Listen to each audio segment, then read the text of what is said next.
follows the operations process, right? Right, so we plan, prepare, execute, assess, and assess, and assess. We're always assessing. So battalion and above, we do military decision-making process. Anybody ever done that before in any of their units? Those Guard reservists? Shares, have you done it? Yes. Is it easy? No. Oh, it's not easy. It can be easy. It's just the problem is, in any planning process, you have to have the right facilitator, right, to keep the planning process moving. You know, make some assumptions, right, sometimes. Assumptions are likely to be true. That's what we define as assumptions. Company and below, we do troop leading procedures. Focus on the tasks to support the unit mission. The mission essential task list, which is a list of tasks for every unit that they deem as mission essential.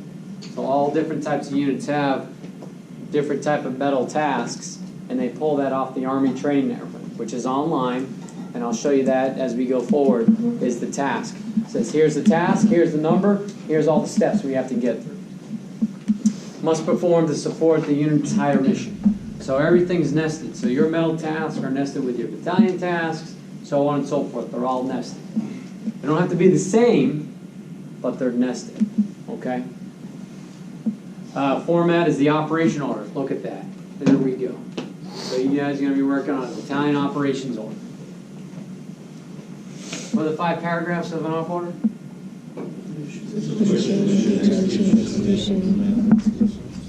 You don't sound too confident here. Situation, execution. Sustainment, commanding Command All right, we did a brain dump. We did a brain dump. Let's dust it off, okay? We'll get there. So here's the comparison, right? That's the 8-step training model, troop leading procedures. Can't really say yes, no? Right, similar? Just different words and different steps. So 8-step training model, we got to plan the training, right? We got to train and certify leaders, right? So that the leaders, we verify that they know what they're training and are certified to do that training, right? So a 68 whiskey, that can be anybody, right? Right, there's a process, right? Not everybody can be an aviator, right? There is a process to train to become proficient at that. Reconnoiter the training site, right? Let's go take a look at it if we can look at it. We can do a map recon, we can do a Google recon, we can walk the ground itself. We issue the op order, right? And then we rehearse, execute, connect the AER, and retrain. Troop leading procedures. We receive the mission, issue the warno, make a tentative plan, initiate movement, conduct a recon, complete the plan, issue the order, supervise and refine. Okay? Any questions on those? This one should be familiar, right? A little bit? Not really? All right, so here's the T-week concept. Here, we do not do 8 weeks out. It's too much to handle for what we're doing. So we tend to go T-4 to T-week and then T+1. So this will be adjusted, okay? But this is what normal units, right, will use. But we condense most of that stuff down to 4 weeks because a lot of our training is not that in depth or complicated. Don't need a lot of resources, not a lot of personnel. But this, when we say T-week concept, this is what they're talking about. So we've already done T-13. Identified major training facilities that we need to conduct training. You guys will refine the training event requirements. You'll publish a warno. You'll confirm your resources. Do a recon. Publish the training. So we don't do op boards, but what we do is concept of the operations, right? Similar, same format, just a little different presentation. Publish training schedules, complete the plan, supporting products, right? So that's going through, what do I need to do this training? What materials do I need to get? What outside sources do I need to use? Such as Task C, right? going down to JVSA and signing out training materials from them, which we can do. You just gotta do it ahead of time and there's a lot of lead time to request that. And it's also subject to availability. Conduct certification and complete prerequisites for training. So that is, when you do a troop to task, and you say, Cadet Murphy, you are in charge of this part of the training. You're gonna sit down with that individual and go through, hey, these are all the things I need you to cover. Here's all the training, here's the task number, here's the checklist, go, no go criteria, and do you understand how to get to each of these and what needs to be done, right? So it's like a back brief. I've told you all this, now you're gonna regurgitate back to me so I have an understanding of what you are going to do. So I have the confidence while you're out there, when I come in and check on you, like let's say we're checking on training, and Marky says, hey, we're at this part of the training, okay, I know where that is, I look at my checklist, okay, you're moving to the checklist. Or maybe you're not because you need to focus on a particular area a little bit more in depth because of your audience. Conduct rehearsals. You can conduct full-scale rehearsals, or you can just have a conversation. Okay, so we're going to go out to Freeman. When we get out to Freeman, what are we going to do? We're going to have first formation. Okay, after first formation, what are we going to do? Right, now you're doing a kind of a mini rock drill of the training. Finalize support for rehearsal, right? So you got to tell the OPFOR what you want them to do. Okay, you are a dumb enemy. You're just going to walk. When they say bang, you're going to die. Right? That's very simple. Okay, now let's say we're in the spring. Okay, you're OPFOR. You're going to offer a little bit of resistance and see what happens. Draw equipment, supplies, rehearsals, and checks.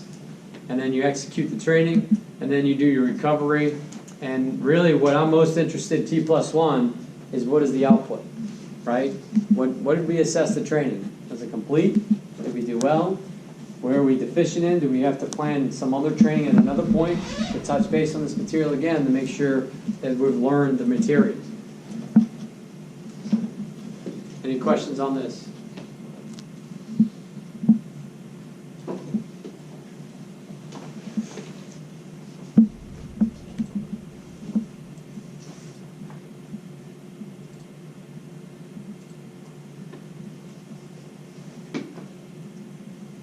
Okay, so here's our training meeting slides. So when we sit down on Fridays, this is the slide deck I expect to see with the information input. If you want to make changes, we can talk about it, right? Does it make sense? Do we need to adjust anything? But here's the baseline, right? So this is how you're all going to sit. You can get these slides, don't worry. All your assistants. So right now, generally, everybody in this class is free on Friday.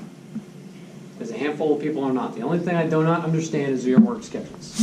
So expectation is that everybody's going to be there on Friday, the entire MS4 class. Okay? Now, if you have to work because you got it off, because you scheduled your classes that Friday off because you're on work, you need to come talk to me when we sit down and do counseling. Okay? Because this training meeting is 10% of your grade. So if you don't show up, you get no credit. Okay? So your training meeting date is this week 2, 3, 4, 5, 6 of the semester, and obviously the command team's name. So the agenda is going to go to staff updates. So the staff will start with their updates. Okay, S1, S2, S3, followed by HHC, their updates.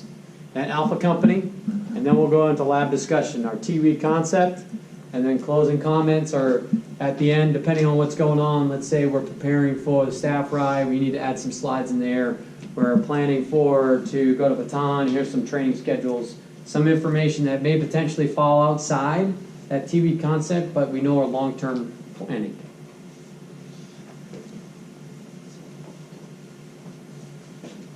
All right, so some of you sat through this last year. So S1, what should you be talking about on your slide that's important to the battalion commander, the staff, and the companies? Either one of you. What is important that we should be talking about? Who's been showing up to what?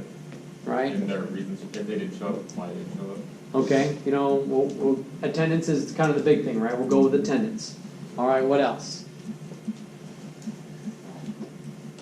Just looking at the slide, I guess the status, who we have contracted, non-contracted cadets, how many based off of MS1, 2, 3 class. Okay, what else? Now, I got the slide here, right?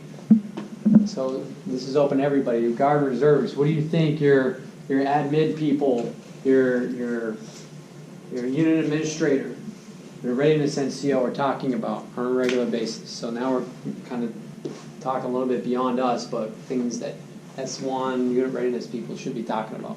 Did you talk about like medical readiness, like status of whether people red or green? DOBR, right? That's our associated task, DOBR. What else? Awards, evaluations, Training, like schools. schools, right? Who needs to be trained? We're working to get schools. What else?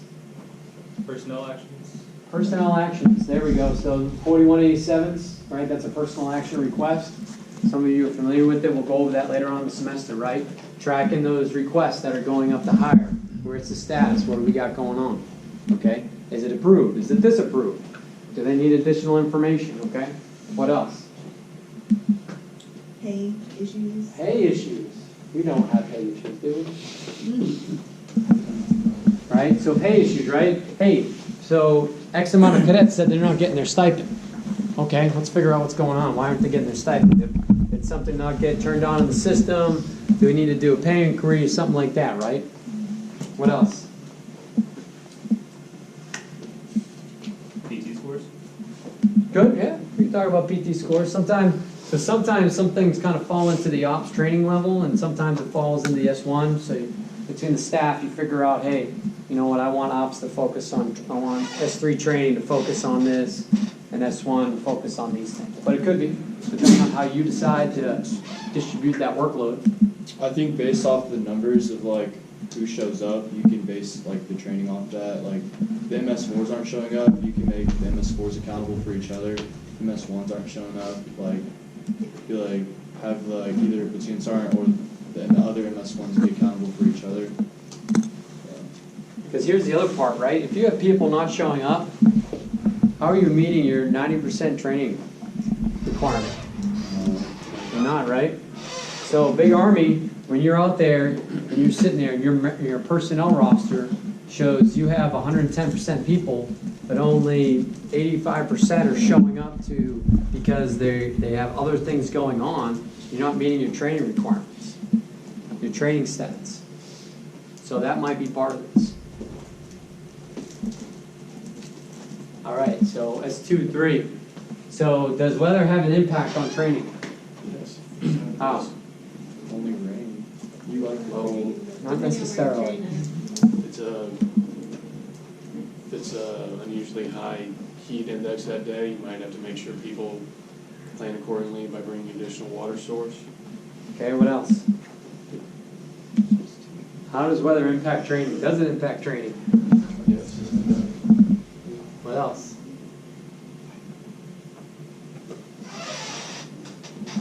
How many people had heat cats in their company platoon?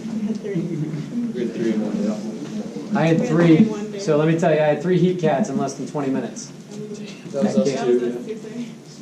They all So do pretty interesting day, to say the least. Luckily everybody survived, no one died, but it got scary there. So, right, heat. You got to pay attention to the weather. Is it going to be hot? Okay. Now we need to adjust training based off the heat, right? For every 20 minutes of work, you got to do 30 minutes of rest, or every 10 minutes of work, you do 50 minutes of rest, depending on what it is. Both hot and cold, right? Wind. Rain. Rain has a huge impact, right? But what's the difference between rain and lightning? Lightning, you cannot train. Yeah. Lightning, no training. Rain, depending on how severe it's coming down, will change, right? How about that storm we had in the spring? A little exciting, right? Complete downpour, and then all of a sudden the skies are clear. Are you like with lightning? You're like heat lightning? Are you allowed to be out when it's heat lightning? Because our cadre were like, if you see a bolt, just get lowered. And we were like, Yeah, so I like to err on the side of I like to err on the side of caution. So if I see lightning, we're just gonna. because our 12 miler was just all lightning. And And we were like, well, we already started, It's so. only wiping up. Yeah. So, right, you gotta pay attention to it. Okay. I was just curious, because I know there's rules behind it, there's like a certain, you're supposed to, it's within a certain distance, the training's supposed to stop. Yeah. Or they're supposed to bring you inside. Within 1 mile, you're supposed to stop, 8 nautical miles, it's a tier 2. Okay. With anything beyond that, it's a tier 3 planning. So, so the other big part of S2, which we don't get into here, is all your intelligence, right?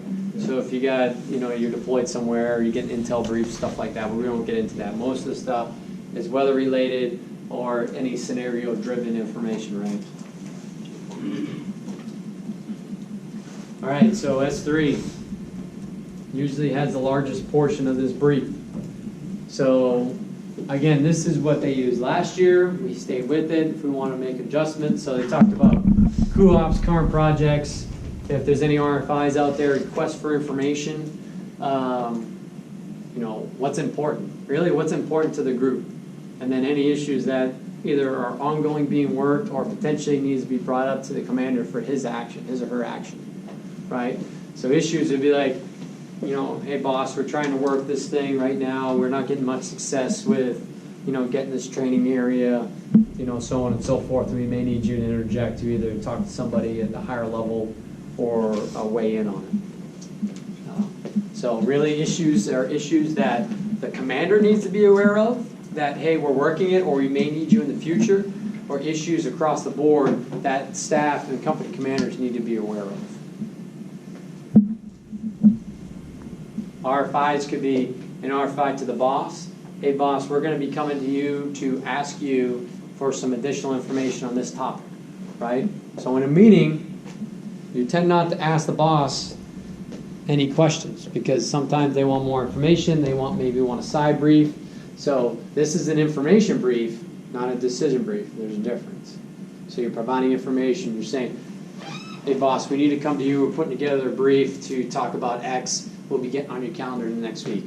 Okay, the boss knows he's tracking, he should be seeing something on your, or she should be seeing something on their account. Any questions on this for S3?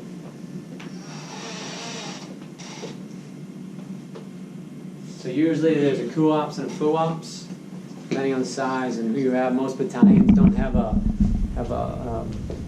FOOPs, it's just usually all S3. Again, depends on the size of your battalion, what you got going on. FOOPs, same thing. Last year they had a FOOPs team.